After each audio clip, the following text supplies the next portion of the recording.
Here's section 8.1 inequalities. This is day 1, part 1. This is going to take you to a checkpoint, finish a checkpoint, and start day 1, part 2 video.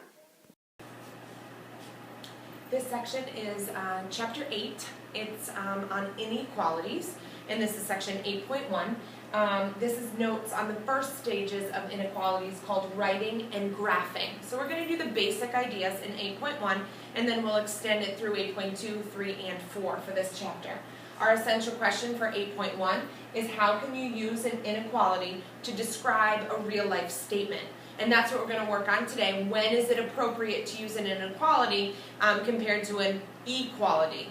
So, and blank is a mathematical sentence that compares expressions. So it's a sentence just like that of a equation, but instead of saying that the left side of the equation is exactly the same, equal to, equivalent to the right side, we are actually just comparing it. So we're going to say this side is larger or this side is smaller. And when we compare two sides of, or two expressions by a mathematical sentence, that's called an inequality. And since we're comparing, that's why we call it inequality. So it's not equal, but one side's going to be larger than the other. So the inequality uses the following symbols. So we're not using an equal symbol anymore because we're not stating that it's the same. So we're going to use some inequality symbols. And some of you might know those. So there are 4 inequality symbols. There's one that is less than, greater than, less than or equal to, greater than or equal to. Those are the 4 symbols that make up the inequality family.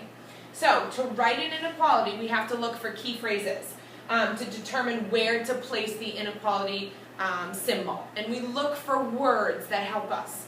So we have the 4 symbols right here, and I gave you some keywords or buzzwords that we call that you can replace the sentence, the little word part in your word problem into a symbol.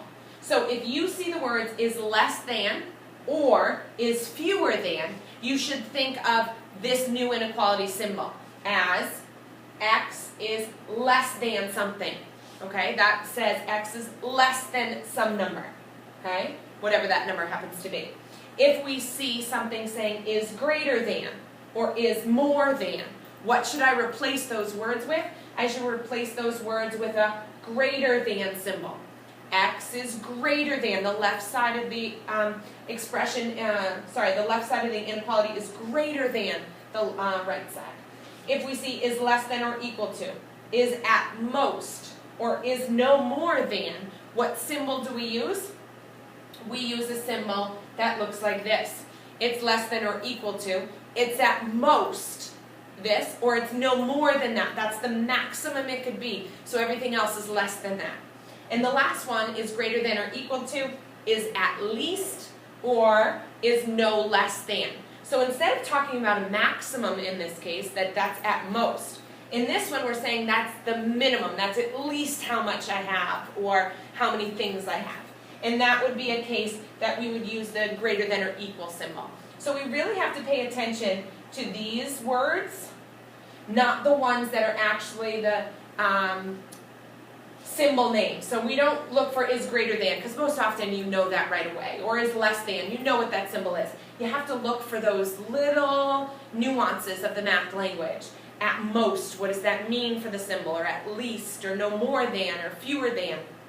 So those are the key phrases or key words that you're going to look at in this section. We're going to start with taking a statement in words and changing it into this mathematical sentence comparing two expressions in the next section.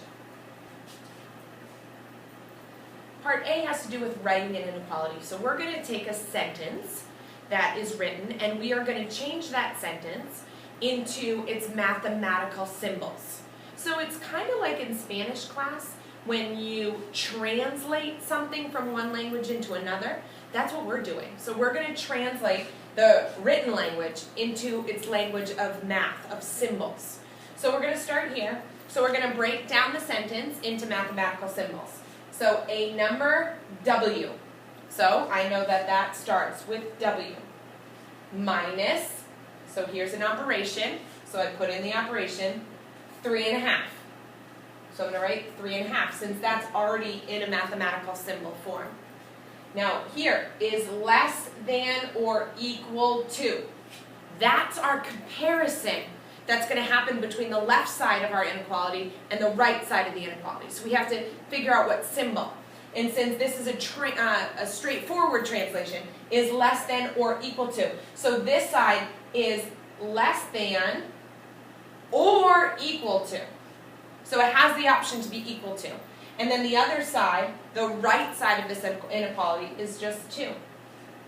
So most often you're going to see these on your paper from now on. But we have to practice writing those and really breaking down the words. So the number W minus 3.5 is less than or equal to 2.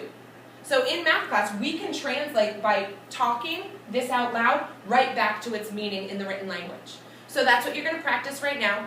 I'm going to walk away, take a quick second and pause the video so you can see the 2 checkpoints here. A number B is fewer than 30 4/10. And this is twice a number K is at least negative 7/10. Take a second, translate it from the written language to the language of symbols.